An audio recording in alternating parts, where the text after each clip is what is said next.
I'm here with my friend Francisco Rivela, who is the chairman of the board of HOLA, and also happens to be one of our top voiceover talent in New York City.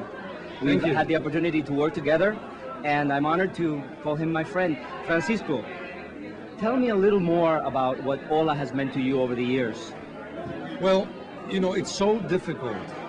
I would say it's almost impossible that an organization that out of its own goodwill, it's created and functions on a regular basis to support talent. Whether it being Latino or Black talent or Anglo talent, I don't really care. The principle of creating a not-for-profit group that supports upcoming and young talent and people who are striving to make a living out of their own profession is just wonderful. It's like the ideal, is like almost utopia. Tell us something about Ilka. You know, the Ilka's image, past, present, myth, is the embodiment of what, in theory, the profession of being an actor should be all about. Remember that she was an actress, and pretty much outspoken at that, but she was also an attorney. And she managed throughout her career until the very end to not only represent us, our community, or any character for that matter, faithfully and with great quality, with excellence, but also had the time to convey the image of the legitimacy of the Hispanic in the environment in which we live. And those two components go back to the basic premise of what any organization that supports actors should be about. But you just cannot get any better than that. Absolutely, absolutely. And George C. Wolfe, how was he chosen to receive this first Ilka Tanya Payan award? Well, one of the reasons for these awards is not only to recognize our own talent and our own actors and experience, but also to reach out to organizations and individuals who, from their own post, do that at a larger scale. And I have to say at a larger scale because not only it reaches out to us, but also to the Black community and to the theater at large. And because HOLA is about Latinos, but into the mainstream, we have to go out and recognize people who do the same thing at a larger scale.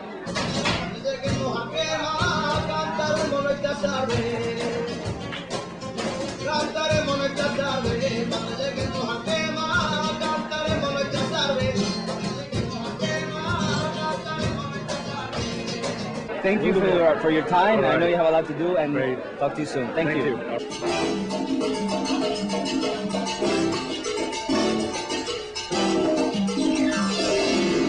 Jaime Sanchez is probably one of the most respected and talented actors in film industry. He worked with Sam Peckinpah in The Wild Bunch many, many years ago. He was also in The Pawnbroker with Rod Steiger. And I mean, you've worked with probably everybody in Hollywood. You recently worked with Al Pacino in Looking for Richard. Looking for Richard. And I probably can't remember everything you've ever done, but just give us a brief. So, well, my career started in West Side Story. Yeah, that's what I wanted to know. West Side Story at the Winter Garden in 1957, and I was the original Chino. Chino is the character that kills Tony at the end. And it started in 1957, it started, and then I went into The Pawnbroker, films I'm talking about. Then I moved into films, and I did David and Lisa, a wonderful movie directed by Frank Perry, which won the Venice Film Festival. And then after that came the Pawnbroker, and after The Pawnbroker came Sam Peckinpah, the Wild Bunch.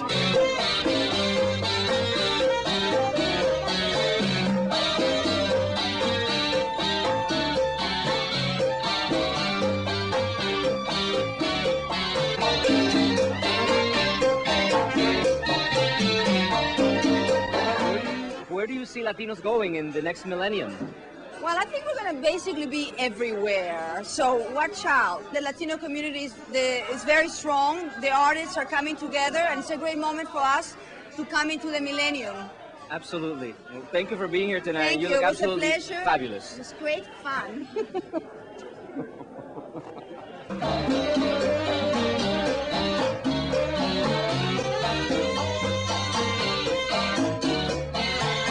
I am here with Blanca Camacho, my friend and one of the most talented actresses in New York City. Well, you are. I think you are. Blanca, you've been an actress for 20 years. That's right. This year will be 20 years since I've been involved in theater, yeah. How have your roles evolved, if they have at all, as far as... That's an interesting question. Throughout most of my career, it was really a challenge for me not to sort of do the roles that we all think of, you know, when playing Hispanics. And it was hard, but, you know, you can manage to do roles that have dignity and are sort of more role models. What part has HOLA played in your career as an actress? Well, I have to say that when I was studying to be an actress, I felt sort of like the square peg trying to fit a round hole. And because as a Hispanic, we weren't, first of all, we weren't seen as having anything to offer in and of our own. Rather, trying to emulate and fit ourselves into a pre-existing mold. And what HOLA gave me was a place to say, yes, I am valid as the person that I am and what I bring without having to change myself and push back my culture, my language, all the things that are part of me in order to work as an artist.